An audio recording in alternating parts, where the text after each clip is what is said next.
अस्सलाम वालेकुम everyone, this is me Akbar. Hope so आप सब लोग ठीक होंगे और मेरी वीडियोस आपको पसंद आ रही होंगी।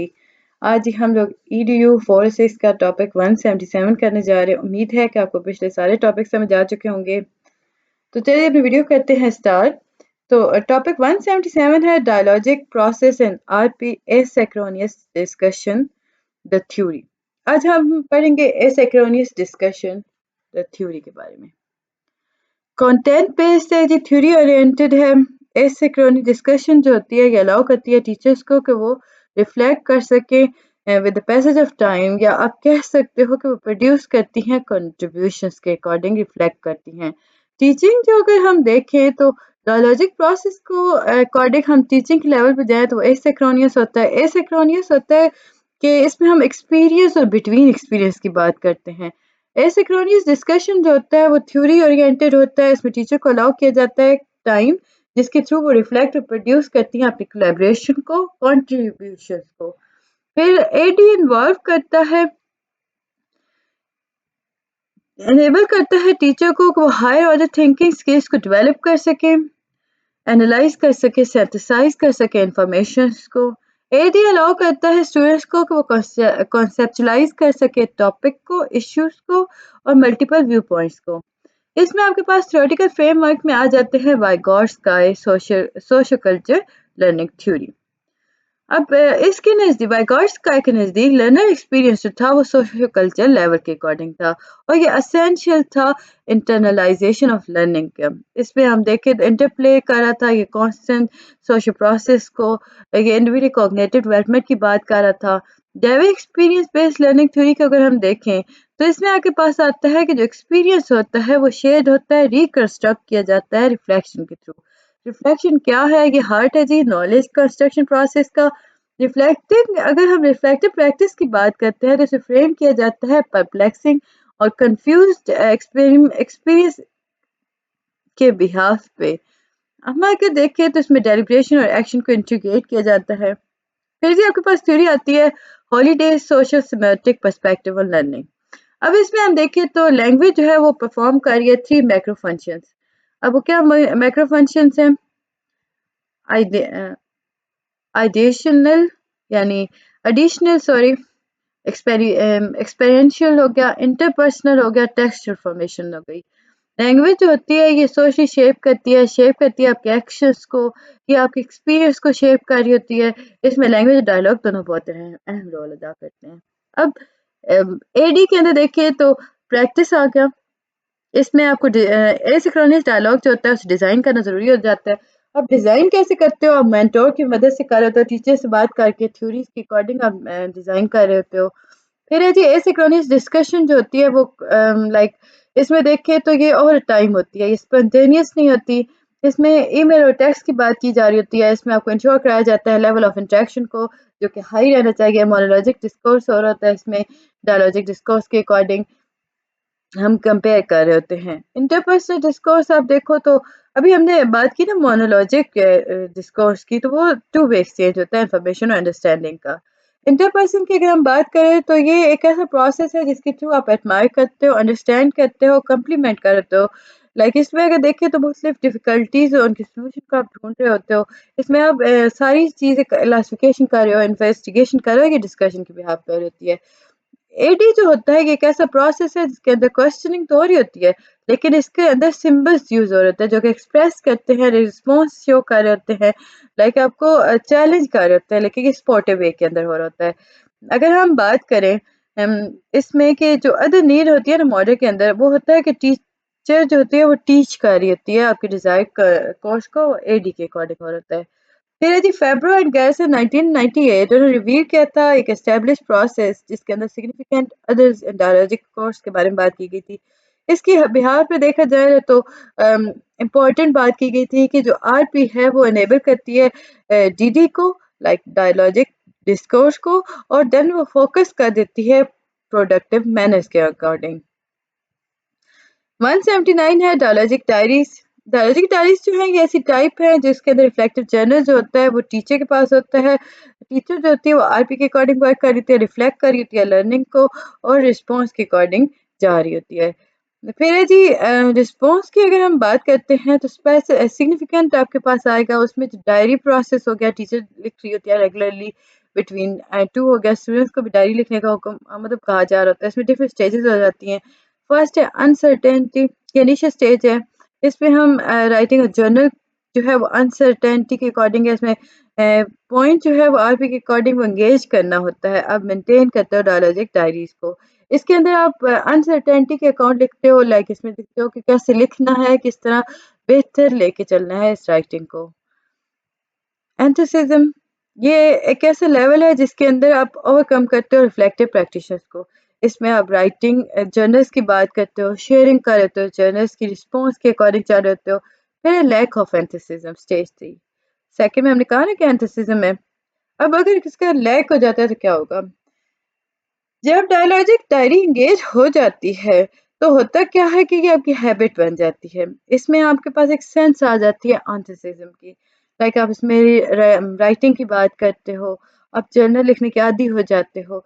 अगर हम इसकी देखें स्टेज पर तो अगर आप पैराग्राफ एक लिख रहे हो ना और आपने इसे ओवरकम कर लिया है तो आपके लिए आसानी से आप फर्दर आपकी हैबिट बन जाएगी, आप अच्छे से अच्छा लिखना स्टार्ट कर दोगे। Habit and learning.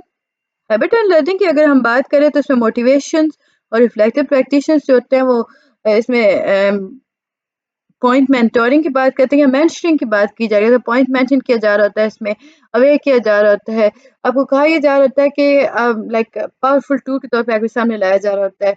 लर्निंग जो होती है वो ऑनगोइंग प्रोसेस है। अब इसमें कुछ इश्यूज आ जाते हैं। अब हम अगर डायरी के अकॉर्डिंग इश्यूज देखें तो सबसे पहले आपके पास टाइम आ गया। इशू है ना, टीचर कब डायरी लिखेगी, लाइक कैसा रिस्पॉन्ड होगा, डायरी राइटिंग प्रोसेस क्या वो कंटिन्यू रह सकता है कि नहीं। फिर आ जाता है राइटिंग। राइटिंग में हम देखें तो ड्राइंग आ गया, बर्गोस्फेयर्स आ गए। फिर है एथिक। एथिक्स जो होता है वो डायरी राइटिंग के लिए बहुत ज़रूरी होता है। शेयरी राइटिंग की अगर हम बात करें तो आप डिस्कस करते हो इश्यूज को, और वो इश्यूज जो होते हैं ये डेलिकेट करते हैं, सेंसिटिव भी होने चाहिए, इसमें आपको एथिक्स का भी पता होना चाहिए। पॉलिटिकल प्रोसेस, आप रोज बारे में लिखते हो। 180। अब इसमें अगर देखिए तो एकेडमिक पोर्टफोलियो आ गया। इसमें हम फंडामेंटल फीचर देख रहे होते हैं, सेल्फ एवल्यूएशंस की बात कर रहे होते हैं, एकेडमिक पोर्टफोलियो के अकॉर्डिंग चल होता है, इंटरनेशनल फोकस और होता है लर्निंग और असेसमेंट पर। इसमें आप डेलिब्रेट और सिस्टमैटिक अटेंशन देख रहे होते हो कि वो सिंपल टीचर के पास नहीं है, लेकिन एक्शन रिसर्च स्किल्स इसमें ऐड हो रही होती हैं। लाइक हम देखें तो जो डेलिब्रेट और सिस्टमैटिक अटेंशन होती है ना, वो सिंपल एक्शन रिसर्च नहीं होती। लाइक हम इसमें कहें तो ये टीचर ही का काम नहीं है। तो होता क्या है कि आपको पूरी क्लासरूम के अकॉर्डिंग आरपी के लेके चलना होता है। फिर यदि फंडामेंटल फीचर आपके पास आ जाते हैं एकेडमिक पोर्टफोलियो के अंदर, आप इसमें फोकस करते हो लाइक पोर्टफोलियो के अकॉर्डिंग, आप इसमें देखते हो एक्सपीरियंस को कलेक्ट कर रहे होते हो, उनके बारे में बात कर रहे होते हो। फिर to teacher self reflective metacognitive appraisal of how, more importantly why learning and teaching. अब टीचर जो होती है ना, ये लाइक इसमें हम अगर बात करें तो टीचर के बारे में इसमें बात हो रही होती है। टीचर की सेल्फ रिफ्लेक्टिव की बात की जा रही है, मेटाकॉग्निटिव स्टांस लिया जा रहा होता है। अब ये स्टांस जो होता है ये अप्रेजल की तरफ होता है कि कैसे और किस तरह से इम्पोर्टेंट बनाना है, किस तरह से बेहतर करना है। फिर जी बेनिफिट्स देखें एकेडमिक पोर्टफोलियो के, तो आप अंडरस्टैंडिंग को इंक्रीज करते हो, आपको पता चलता है कि कैसे पढ़ाना है और लर्निंग आउटकम क्या है, आपको कहाँ कहाँ किधर किधर ज़्यादा मेहनत करने की ज़रूरत है, लाइक आपकी वैल्यूज़ क्या हैं, we are like what we are not learning, what do you have values या व्हाट डू यू वैल्यूज़। अब इसमें हम अगर फर्दर देखें तो जो रोल आ जाता है ना लर्निंग का, उसमें हम देखते हैं कि आप किस तरह राइटिंग को आर्टिकुलेट करते हुए उन वैल्यूज और अंडरस्टैंडिंग के बारे में बात करते हो। आप इसमें कैसे कहते हैं how the views your work, like दूसरे आपके वर्क को कैसे देखेंगे। एनहांस करता है एबिलिटी जिसके अंदर करेक्शन हो रही होती है, जिसमें विदाउट बाउंड्रीज हम कॉन्टेक्स्ट की बात करते हैं। रिसर्च एक्सपीरियंस आ गया, रिसर्च कोलैबोरेशन आ गई, इंक्रीज कर दिया sense of learning over the time. इसमें एकेडमिक पोर्टफोलियो को देखें तो डॉक्यूमेंटेशन स्टेप्स आ गए, एनालॉजीज आ गई जिसके अंदर आप लॉग करते हो लैब रिसर्च के अकॉर्डिंग, कमेंट्रीज आ गए। इसमें एवोल्यूशन ऑफ कोर्स हो गया, स्पीच हो गया, पीएफ हो गया, पेपर का हिस्ट्री ऑफ लाइक हम लाइफ की बात करते हैं, history of peace of art work. 4 basic process होते हैं जिनके थ्रू आप एकेडमिक प्रोसेस को फर्दर ले जा सकते हो। फर्स्ट है कलेक्शन, सेकंड है selection, third one is reflection, fourth one is connection. Collection के अंदर हम देखें तो आप कलेक्ट करते हो मटेरियल्स को। अब ये मटेरियल्स जिन्हें आप एक्सप्लोर कराना चाह रहे होते हो, सिलेक्शन, आप इसमें सिलेक्ट करते हो वो मटेरियल। पहले हमने उसे कलेक्ट किया, फिर हमने उन मटेरियल में से सिलेक्ट किया जो हमें बेनिफिट कर सकते हैं पोर्टफोलियो के अकॉर्डिंग। फिर है रिफ्लेक्शन, इसमें हम अंडरस्टैंड करते हैं एकेडमिक पोर्टफोलियो को। और फोर्थ वन है कनेक्शन, यानी कि हम दोबारा कनेक्शन की तरफ आ जाते हैं। अगर हम इसमें देखें ना, फर्स्ट है कलेक्शन, कलेक्शन यानी कलेक्ट किया, फिर सिलेक्शन, सिलेक्ट किया, रिफ्लेक्ट किया, देन कनेक्ट कर दिया। और डॉक्यूमेंट जो होती है वो ओवर टाइम इवॉल्व करती है। आप इसमें रिमेंबर करते हो पोर्टफोलियो को कि उसके अंदर कलेक्शन कितनी है डॉक्यूमेंट्स की और मटेरियल्स की, देन आप ओवर टाइम उन्हें चेंज करते रहते हो, नए आइटम्स को ऐड करते रहते हो, जो नहीं यूजफुल होते उसे ड्रॉप करते रहते हो। Long term piece of evidence होता है एकेडमिक पोर्टफोलियो, ये लिविंग मटीरियल होता है जो ग्रो करता है, डेवलप कर रहा होता है। 181 181 के अंदर हम देखें तो आपके ऑब्जर्वेशन फीडबैक आ गया, टीचर कोलैबोरेटिंग आ गया। हर टीचर जो होती है वो एक्टिव पार्टिसिपेंट होती है आरपी के अकॉर्डिंग। अब इसका बेनिफिट जो होता है वो कोलैबोरेट करना होता है और इसमें कॉन्टिन्यूस लर्निंग हो रही होती है। कॉन्टिन्यूस लर्निंग जो होती है वो टीचर कोलैबोरेशन की बिहाफ पे हो रही होती है। इसमें आप फोकस करते हो पर्टिकुलर एस्पेक्ट्स को। इसमें आपको अगर आप देखो step 3 of the 5 step cycle, तो आप देखोगे कि इसमें ऑब्जर्विंग, कलेक्टिंग, एविडेंस की बात की गई थी। इसमें अगर देखें तो जो पॉइंट एविडेंस के तौर पे लिए जाते हैं उन्हें कलेक्ट किया जाता है, फिर उन्हें प्रोसेस किया जाता है, फिर प्रैक्टिस किया जा रहा होता है और लास्ट साइकिल तक आते आते वो कंटिन्यू करता है और एंड पर आके वो खत्म हो जाता है, यानी आप एवेल्यूट कर लेते हो। ये आपके पास है जी self reflection, summative evolution, goal setting, formative assessment, observing, collection of evidence. अभी जब फर्दर बताया गया था कि जो ऑब्जर्वेशन होती है वो सोर्स ऑफ एविडेंस के तौर पे ली जाती है, फीडबैक का ये एक हिस्सा है। इसमें आप देखते हो कि क्या आपने ऑब्जर्व किया है क्लियरली। प्रिंसिपल ऑफ ब्रीफ की बात करते हैं तो आपके पास कुछ प्रिंसिपल्स आ जाते हैं ब्रीफ के अकॉर्डिंग, जिनके अंदर आप कोलैबोरेटिव ऑब्जर्वेशंस को देखते हो एक ऐसे प्रोसेस के थ्रू जिसमें ऑब्जर्वेशन जो होती हैं फ्रीक्वेंट होती हैं। लर्नर जो होता है वो ऑनगोइंग प्रोसेस के थ्रू उन सारी चीज़ों को ऑब्जर्व कर रहा होता है, वो फोकस कर रहा होता है एस्पेक्ट्स ऑफ प्रैक्टिसेस को। इसमें हम देखें तो ये डिफरेंट होते हैं। इसमें हैप्चर प्रोसेस के बारे में बात नहीं की जा रही होती, इसमें यूजफुल और टाइमली फीडबैक लिया जा रहा होता है। एविडेंस थ्रू ऑब्जर्वेशन की अगर बात करें तो ये एक ऐसा प्रोसेस है जिसके थ्रू आप नोट करते हो रिफ्लेक्टिव प्रैक्टिशनर्स को, फोकस करते हो पर्टिकुलर एस्पेक्ट्स ऑफ टीचिंग को, जिसके अंदर आप लाइक एक्सप्लेन किस तरह करते हो, आप कैसे ऑब्जर्वर को बताओगे कि किस तरह हमें लेके चलना है। आरपी जो है ये वो यूज करता है एब्रीवेशन को, जैसे कि T for teacher, S for student, FFL for focus for learning, LD for learn lesson delivery, और इस तरह हम लाइक पूरा लेके चलते हैं। Feedback from others on observation, focus करना, ये आपको फोकस करवाता है। एविडेंस बेस्ड, ये इंपॉर्टेंट होता है फीडबैक का कि आप जब फोकस कर रहे हो तो आपके पास जो ऑब्जर्वेशन है उसके एविडेंस भी होना चाहिए। कंस्ट्रक्टिव, अब फीडबैक को अब इस तरह दो कि वो कंस्ट्रक्टिव हो, कंटिन्यू प्रोसेस के तौर पे सामने आए। टाइमली फीडबैक जो होती है वो प्रोवाइड की जाती है shortly after the observation. So the connection जो होता है वो इंफॉर्मेशन का फीडबैक प्रोसेस के साथ टाइमली चलता है। 182 पीर ऑब्जर्वेशन, पीर ऑब्जर्वेशन के अंदर हम देखें तो बहुत सारे बेनिफिट्स होते हैं। लाइक हम पीर ऑब्जर्वेशन देखें तो ये इंडिविजुअल की हेल्प करता है कि वो कैसे मेंटेन करता है, कैसे एनहांस करता है टीचिंग क्वालिटी को, कैसे इंप्रूव करता है quality of student learning experience को। इसमें हम बात करें तो ये प्रोसेस है जो कि अवेयरनेस को बिल्ड करता है। इसमें इंडिविजुअल जो होता है वैरायटी ऑफ प्रैक्टिस की तरफ जाता है। इसके अंदर हम देखें तो इसमें रिफ्लेक्शन हो रही होती है, मुख्तलिफ एस्पेक्ट्स लेके जाए जाते हैं, इसमें रिकग्नाइज कराया जाता है, आइडेंटिफाई कराया जाता है गुड प्रैक्टिस को। रिफ्लेक्शन डेवलपमेंट जो होती है इसमें इंडिविजुअल प्रैक्टिशनर को होना ज़रूरी है। फर्दर हम देखें तो इसमें सेंस ऑफ कोलैबोरेशन इंक्रीज हो जाती है। अब इसकी 4 मेन स्टेजेज होती हैं। ब्रीफिंग सीजन, लाइक इसमें हम ऑब्जर्वेशन से पहले ये आता है कि फोकस करता है ऑब्जर्वेशन किस तरह फॉलो हुई है। पोस्ट ऑब्जर्वेशन, ये फीडबैक के बारे में बात करता है, ये ऑब्जर्वर को बताता है कि आपने किस तरह रिकॉर्ड करना है फीडबैक को। अब देखिए briefing session, observation session, post observation session, production of joint statement. Briefing session के अंदर हमने बात की कि इसमें जो प्रैक्टिस हो रही होती है, ऑब्जर्वर जो होता है वो देखता है कि किस तरह आप कॉन्टेक्स्ट को ऑब्जर्वेशन के अकॉर्डिंग लेके जा रहे हो। पोस्ट ऑब्जर्वेशन सेशन, इसमें आप कोलैबोरेशन कर रहे होते हो, इसमें रिफ्लेक्शन हो रही होती है, इसमें आप अप्रेजल को इन्वॉल्व कर रहे होते हो, मतलब सेशंस लेके चल रहे होते हो। पीर ऑब्जर्वेशन को अगर हम देखें तो पीर ऑब्जर्वेशन के अंदर आपके पास 4 की एस्पेक्ट्स आते हैं, एरियाज आ जाते हैं, प्लानिंग, ऑर्गेनाइजेशन, कंटेंट।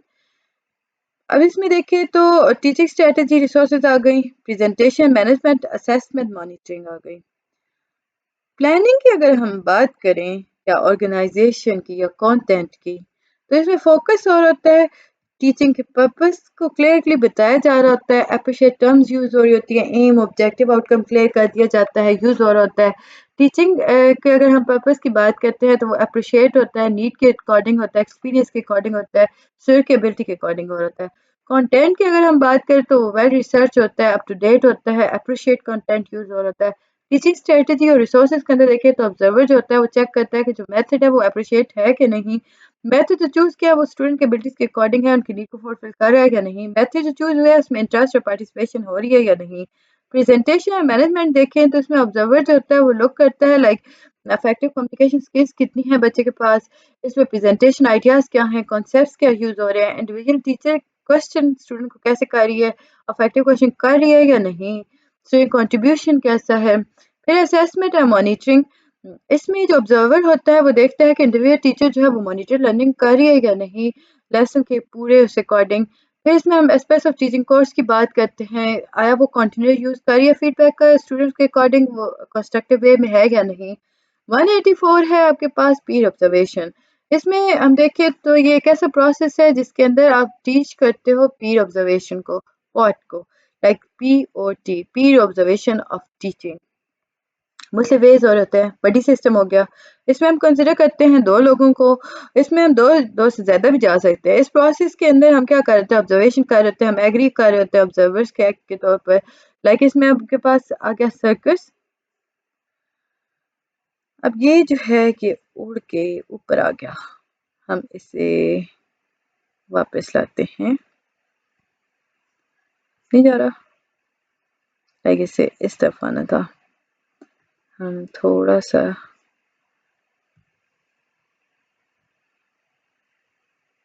ओके, और ये नहीं आता, मुझे लगा ये आ जाएगा बट नहीं आया, चलो छोड़े इसे। हम ऑब्जर्वेशन का ऑर्डर देख लेते हैं। बेसिकली होता क्या है कि ए और बी और सी हमने मतलब इस तरह ये रोटेट कर रहा होता है। इसमें सेवन ऑब्जर्विंग आ गई। फॉर एग्जांपल अगर 3 टीचर्स हैं, उनके पास 3 आरपी होंगी जिसके थ्रू वो ऑब्जर्व कर रही होंगी, वो कॉल कर रही होंगी पेरेंट्स को। इसमें अगर हम ए को बात करें तो वो ऑब्जर्व करेगी कुलीग को, कुलीग बी को, कुलीग बी जो होगी वो ऑब्जर्व करेगी सी को। इस तरह ये पूरा एक circle type, triangle type process चलता है। When you are the observer, जब आप ऑब्जर्वर होते हो तो आपको क्या करना चाहिए? You need to make sure that you will discuss all aspects of the activity. आपको इस बात का ख्याल रखना है कि आप हर एक्टिविटी की एस्पेक्ट्स के बारे में बात करो। आपने जो चीज़ ऑब्जर्व की उसके बारे में बात करो, फीडबैक इंश्योर कराओ, स्ट्रक्चर अराउंड रखो और सेंस ऑफ एक्सप्लेनेशन दो कि ऑब्जर्वर की जो नीड के अकॉर्डिंग था। इसमें आप बात करोगे तो एफिशिएंट होना चाहिए, इसमें ज़्यादा टाइम कंज्यूमिंग नहीं होना चाहिए, क्लियर होना चाहिए, मुख्तलिफ स्ट्रेटजीज में यूज़ हो रही होती हैं। फोकस करें आप इन टर्म के, टीचर को स्टूडेंट को अच्छे से बता रही हैं।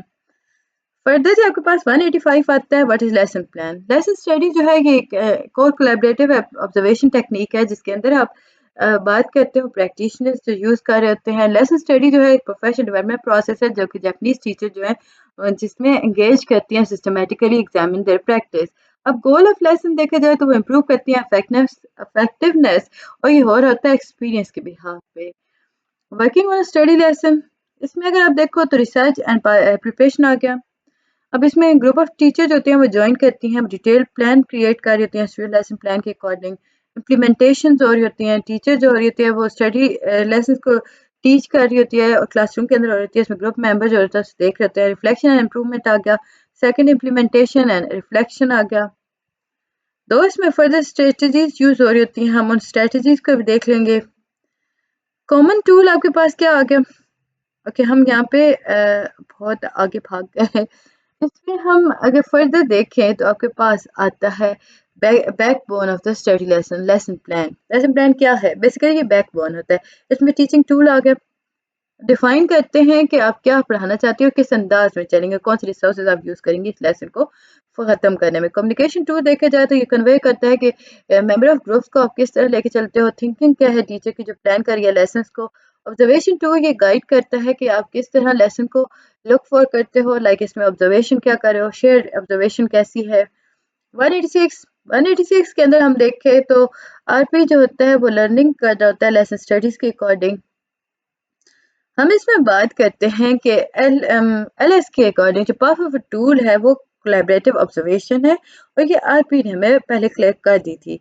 इसमें हम देखते हैं कि अपने बच्चे को क्या पढ़ाना है और कौन सा प्रोसेस लेके चलना है।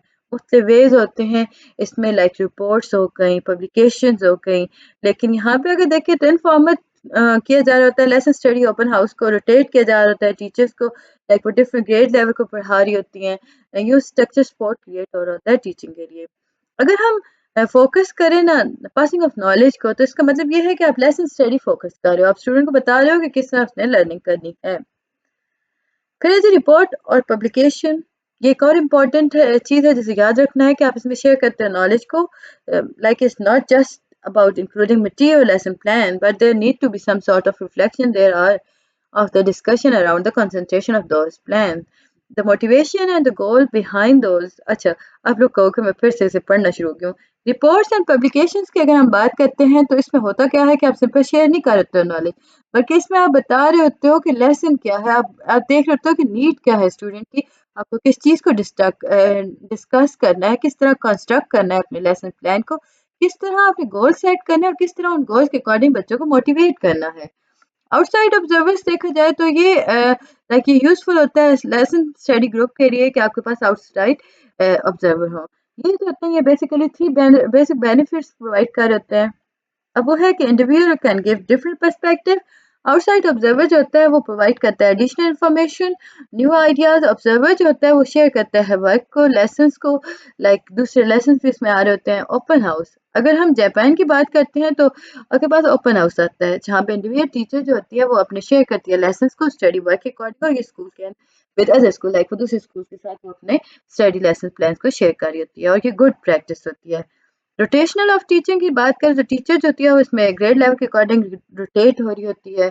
अब टीचर जो होती है मतलब इश्यूज को अंडरस्टैंड कर पा रही होती है। स्ट्रक्चर सपोर्ट टीचर को प्रोवाइड की जा रही होती है स्कूल की तरफ से। टीचर जो होती है वो शेयर कर रही होती है इन्फॉर्मेशन फॉर लेजर स्टडीज।